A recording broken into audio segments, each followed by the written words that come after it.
काम करत असन पतो घर में रहसन चाहे न रहसन हे भगवान बुढ़ापो समय में चल न नइखे झाड़ुए लगावे के दुआरी में के आवत के जाता बहुअन के ना लइकन दोनों के चाची का हो बबुआ कहां जी के सेवा हो हमारे से मत पूछो ओकरा बारे में ठीक नु मर जाओ चाहे जी जाओ हम ओकरा बारे में नहीं जानो काहे ऐसे बोलत हो काहे बोलबे अपना किस्मत पर और काहे के दुख ही न बोलेला कि सुखे बोलेला के आई बन जा जा दो लोग जहां से आल ओकर नाम ले बजा दोसर बात कहे के बता कहा जा का हो चाची काहे से बोलत नहीं काहे बोलत तनी बबुआ कहत रह इतना हमारा दुख बा हम जानत नहीं न हम औसन नालायक बेटा रहो घर में चाहे न तो रहो जब से घर में पत्तो हो आई बड़ी सन तबे से हमारे परेशानी बटे ना घर में खाना बनावत तड़ी सन ना झाड़ू लगावत तड़ी सन ना टाइम से देखत तड़ी सन कि के आवता घरे के जाता टे ना टाइम से ससुर के अपना पानी देते सन ना हमरा के देते सन दिन भर मेकअप सेकअप करके घर में बैठो रहते सन ए चाची माने तनी कुहो अभी लइकियो न बिया कतनो बिया तब नया नया अभी कितना दिन होइबे कइल इला महीना लड़की बिया हो लड़की पैसा न होनी के माने गलती कर दे थोड़ा बहुत लोगो सिखा दी बूढ़ बुजुर्ग बन के सिखा ले आई बबुआ सिखाओ तो हम पास गुड हमार काम हमारा पास के बात नहीं का उ नालायक लइका चढ़ा के रख लेबे मेहरानू के कपार पर दिन भर सेल्फी खींचत रहत ताड़ी सन ए भाई दिमाग हमार काम नहीं के कर बात नहीं के हो चल अंदर कुछ कहला जका बबुआ ना ना चाची हमनी का औकात के हमनी के बारे में कहब जा का फुसुर करत अपना ताड़ा बहन ठन के रह दिया हां पर तो हिजा पर पूरा घर जाती है एथी शासन चलाए के फराम दिया तो चाप के रखी आज तक के पतो ऐसा नहीं कि चाप के रहियो सन ए भाई लइका का बरोबर बोलत सन बोलत होइए सन पतोहिया के बारे में कोनी है शिकायत वो करे बारे में सोचत होइए सन मन धराइल बटे ये तरीका में पता ही पड़ बनी के इनके बुझाते नहीं हरे कर चलते लइकन में मार रोजे होला अरे भाई कहाँ जाता रे ढूको हेने आ सुन बबुआ का बोल कहीं तोरा से कि ना कहीं बोल कब भाई अरे अब तोरो शर्माए वाली बात भी है का देख हमार जब से आइल बेसन तब से हमारा ओकर मने जब से आइल बिया घर में ना ओकर लक्षण हमरा ठीक नहीं के लागल के कर तू में रानू के देखला नु अच्छा तू ही बताओ हमारा रहते हुए दुकानी पर चल जाती है कौनो सामान किने खातिर फट दे घोर घर में से गोड़ बहरी निकाल लेती है बताओ हम काहे खातिर बनी कुछ सामान ले दुकानी पर ओकरा का गोले के जरूरत बा जेकरा घर में सब कुछ अनाज भरल बाटे ओकर एगो ना एगो बहाना खोजत रहती है घर में कसम हम बहरी निकल के जाए जब से आइल तब से ओकर बाबा देख हमार लक्षण अच्छा नहीं खे लागत हमार ना ओकर रहन ठीक लागत है ना घर में तो खाना बिल्कुल बनाते नहीं खे बस सुबह में सुत रहती है टांग पसर के उतना बेर से खाना घर में बनावा बर्तन मांजे धोवा सब हमरे ऊपर बाटे गोड़ लिया बाजार दुकान पे गोल भी दुकानी पर गोल भी जब मन करता तबे घर से निकल जाती है अभी कहां दिया अब पर रही कनियो कोना में देख जाके घरे ठीक है रुक बताओ तनी जो देख ओकर आता ना हिम्मत हो गेल ते बोलले है ना ओकर के कुछो हमारा के काम माना तड़ी सन हम होनी आगे हम ही पत्तो ही हो गइल बानी उ हमर सास हो गइल बड़ी सन लज रहबू त का होई तनी डांटेला तनी बोलेला आ सबसे ज्यादा ओला समझावेला बोलत नहीं कि कहत सन बुढ़िया ते ना खाना बनैबे ते बोले बेस त हम काहे के बनावे छी त हमर का जवाब मारहु लगे से झोटो पेर के आजकल के जुग कहता कि सास चुपचाप लगइले रहस हमारा ना रह गइल ना देख गइल त हम तहार से कहतन ठीक बा रुक चल घरे आ आउ बार जय छै होइए जे आ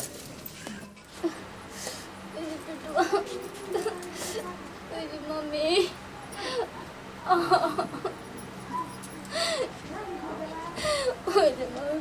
देखो हम ना खड़ा करत या करे ते हिजा सुतल बड़े ये जी पेटवा दुखाता दवाई लिया दे ना पेट दुखाता दुकानी पे जाए खातिर पेट नहीं खे दुखात ना जी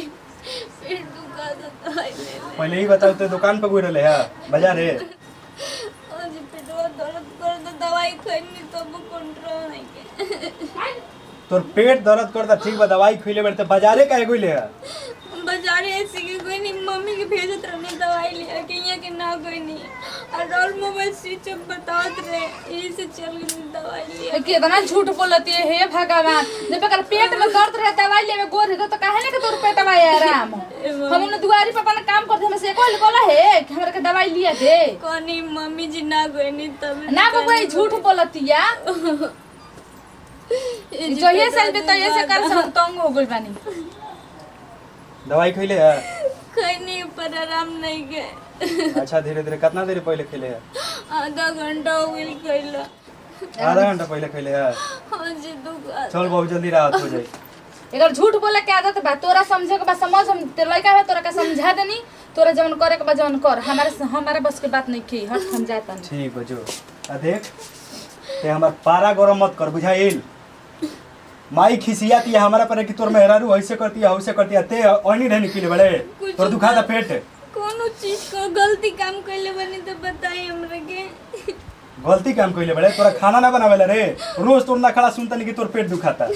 ये जी पेट दुखात रही से खाना बनावे में लेट हो गइल आंटे। चुपचाप सुधर जा ओनी ढनी मत करना त हमार भेजा सटक जाइनो तो चल जीबो यही घड़ी नहीं है। झूठ बोला तनी मम्मी। झूठ बोला तड़े सुत मर रहे जे जी सोने छट लेवड़े माई खाई रे। हमर दुख के नहीं के सुना। मम्मी कितना झूठ वहाँ से बोला तनी हम ना करा तनी हे भगवान।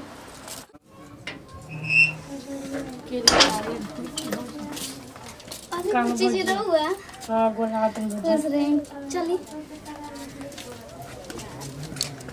माई कहां बिया हो? घर में जानी। अरे बोला कुछ माई। अरे बैठो बैठो का हो का समाचार बा ठीक बानू? ठीक बा माई तू अपन हां का तन पानी लेके आओ। के चोरनिया पानी ले जान तो इसको एक बबुआ के छुट्टी पड़ गइल बा तो जा तनी आगुनी घूमे पाउन नहीं रहन पाउन के इतना काम में बाकी टाइम ना लाल कलन के बबुआ के लिए और के सब चल समाचार जा। ठीक बानू? हां समाचार ठीक बाटे जा तनी अपन मम्मी का खेले हम। ई कहां जाला बोलाते हो? दुआरवा पर जाता खेले अच्छा और लइकवा बाबा स्कूल। और सब ठीक बानू? हां ठीक बाटे अपन का ठीक सास के बा। समाचार ठीक बानू? सास बढ़िया बा ससुर? सब कोई मस्त बा जानते बा इसका हमरा के सब कोई मानेला सब कुछ करी ना। देख बता हमार संस्कार दिहल हनु तो ना करबे का तो को काम की माई का खाना खइली है? खाना टाइम से मिलता देख रही कैसन दिन करिया खल जाता ई कहे बजी देत नहीं की जहिया साल बेनु 4 दिन 5 दिन तक खाने में निमन से बनैल लेबी ओकर बाद ए बेरा के ओ बेरा खाना बनावतिया ढंग से खाए के मिलता। ई कह रे माई जब भौजी मन तो कर- अकेले बे ओकरा तो और करे के चाहिए के बा।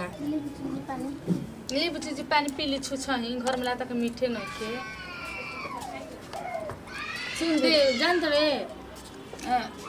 तेहू अब आइल बड़े तब तन ठंडाई जेबे 2-4 दिन देखिए लेबे रहन हम अपन खाना देवा हो लेवे करे के काट के खाए के फोन के बतिया अरे माई तनी भौजी के हाथ के खाए के मन करता बड़ी मन करता। तब खास हम बतिया सुन तनी बरू एक तनी चानी गोत के आवत नहीं बोल त खाने ले आवत रही गई। अच्छा दे इतना टेंशन ना लेनी ना खिसी ले ना खाली देख तो भौजी ले देख ले हिल मार के आइल वाला तो सरिया के नहीं आवेला खाना में देख ले हेजा लगता कि कुकुर चट लेबा हेजा लगता कि का चट लेबा देख ले हसी भात आवेला जाए ना दे को खा ले भोजा खन तेहू तरिए जे हट हम जाता निशानी बैठ ना माई ना ना मन माथा गरम हो जे बैठ हम जतन निशानी गोत के आवत नहीं हट बैठा हो भौजी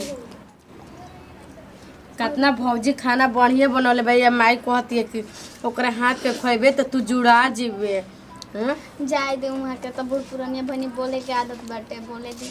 आ ना बोली हम सिखा दे ओकरा के कितना सब्जी बढ़िया तू बनौले बहु दाल भात बढ़िया। हाँ रउआ अपना मुँह से नु कहता नहीं बुच्ची जी लेकिन मम्मी एक कहले ना कही ना हाँ ऐसा खाना चाहे और भैया कभी भी ना कही ना खाना के वहाँ के मम्मी के सिखौले में खाली बोलत रही ना का जाने का झूठो मूठो के मम्मी कह दी ना वहाँ के हमरा ऊपर शक करे लगी ना। ज्यादा माई बहनू सब ठीक हो जाए माई के हम सिखा दे हम अब भैया के सिखा दे हम ना बोली जे तारा के कोई ना बोले। ठीक है बुच्ची जी खा ले हम आ तार भगिनवा गोल दुआरवा पर खेले ओकरो का खिया दिह ठीक है हम आवते ना ठीक बा ले ले जना हम ना खाई खा लेल बनी खा ली।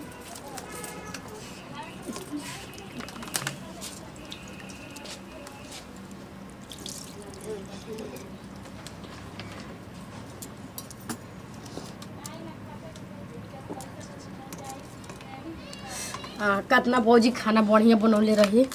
पेट भरल रहला ना तो और हम खैती। बुच्ची जी हे जाई ना पंखा चलाओ तनी सुनो तनी आवा तनी हो भौजी बैठी ओ बबुआ ओकरे जरे खेलत ओकरे के डांटत रही अरे लइकन खेलत हसन त डांटे के का बा मैं नहीं लिया अभी ना वहाँ जा अभी तक ले ना आइने बोली और सब समाचार सुनाई अपन हमार समाचार सब ठीक बाटे हो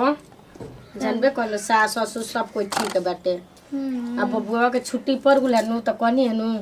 कि तनी जा तनी घूमे ले आ पाहुन के त जानते बाड़ू उनकरा काम से फुर्सते ना रहेला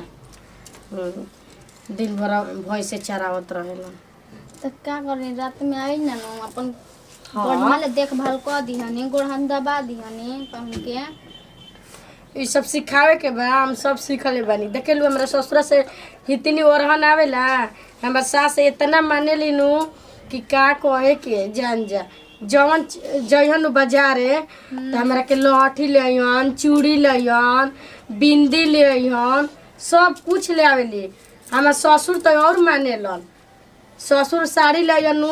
त सासो के एके में के ले आइहन हमरो को वही में के लेके आइहन दू भाव कबो ना करेलन हमर ससुर अरे उहे चाहिए बुच्ची जी चलिए और हंसी जान खुशी जा। से बानी जानो सब कोई घरे सब कोई बढ़िया से चलिए उहे चाहिए और कुछ ना आ का खाए रे पिए अभी के ऐजे बड़ सुन का करतो सुन तू आगलिस में ई बैठ बताओ हो तो हम बर्तन गढ़ा पर पर बैठे करे नहीं के बुझा के तनी मांजी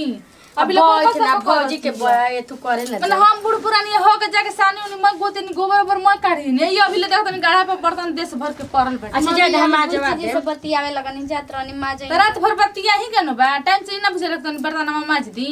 ठीक बा मम्मी जात नहीं चुप ना रहो जाके माजत चुप का करो। हम मचवा दे आ तू तना का ना दिन बर्तन खिसी ना आई धोई। जाला खाना खइले है न भर पेट खाना खाता ना खाना बढ़िया बनौले बियरी माई अच्छा। दाल भात सब्जी मैंने गोनी दोनी तोरा के सिखा पड़ा देलसिया के मैंने हम बहरी गोनी तोरा के सिखा पड़ा देलसिया बढ़िया में खाना बनल बा कह दी ये नु बाक माई आता ना हम लइका बानी कि हम सीख जइबो ओकरा सिखौला से सब अब बेटी न माई खातिर मरली से नहीं भौजाइए खातिर मरती है अब बताओ केतना खाना बढ़िया बनौले तो हम कैसे कह दी कि खराब खाना बनौले बिया का रे माई तू तो एकदम खाली भौजी के शिकायते करत रहेली स अब पूछ कैसे एगो हमार सास बाड़ी की बेटी लेखा हमरा के मानेली हम ओकरा के बेटी से कम माने नी हमू तो एगो बानी बताओ तो तोरा बारे में ये तना पूछनी है तब वो कहते कि ना हमरा के सब कोई मानेला हमरा के हाथे पद में ले रहेला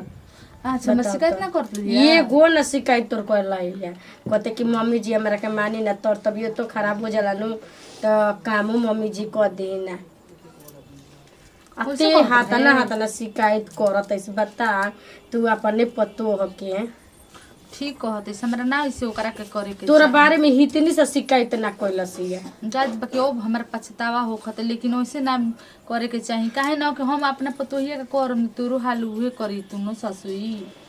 तो ते का जाना तो हम का लड़किया दूसर बानी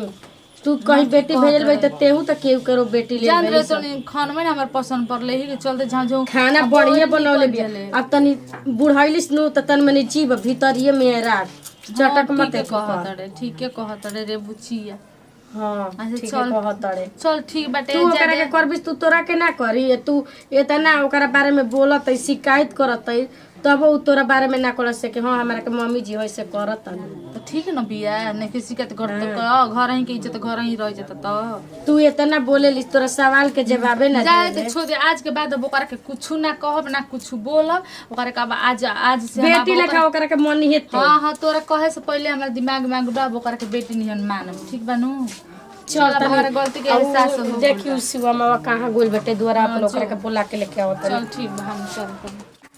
देखी भाई हम भोजपुरिया समाज के गोड़ छू के गोड़ लागतानी देखिए एगो सास कैसे बहू के जुलुम करताड़ी लेकिन अपना पतोही के बेटी समान माने के चाही ऐसे हमनी के समाज में ना होके के चाही जैसे ये वीडियो में हमनी के कैनी हा जाए जैसे हम कैनी हा हमारे बेटा कैला सा हमरे पक्ष से हमारे बेटा भी बोलला लेकिन दुख समझे के चाही मतलब कि बहू के ठीक बा बाकी इ लोग बोली हैं लोग हम अंजलि मौर्य गोड़ छू के गोड़ लागतनी ऐसे ना करे के चाहे बेटी या चाहे पतो एगो दूगो नइखी से एके भाई से मानत वो बेटी भी या पतो ही भी हाँ नमस्कार प्रणाम हम मंजू मौर्य भैया सब आप लोग समझिए कोई लोग जा यदि हमको वीडियो अच्छा लगी तो दिल से लाइक और शेयर और कमेंट में जरूर बताएं जाने को वीडियो कैसा लगा लटे यही वीडियो से लेते हैं विदाई वीडियो को शेयर कर दे जरूर लास्ट में का बन जा जय भोजपुरी जय भोजपुरी।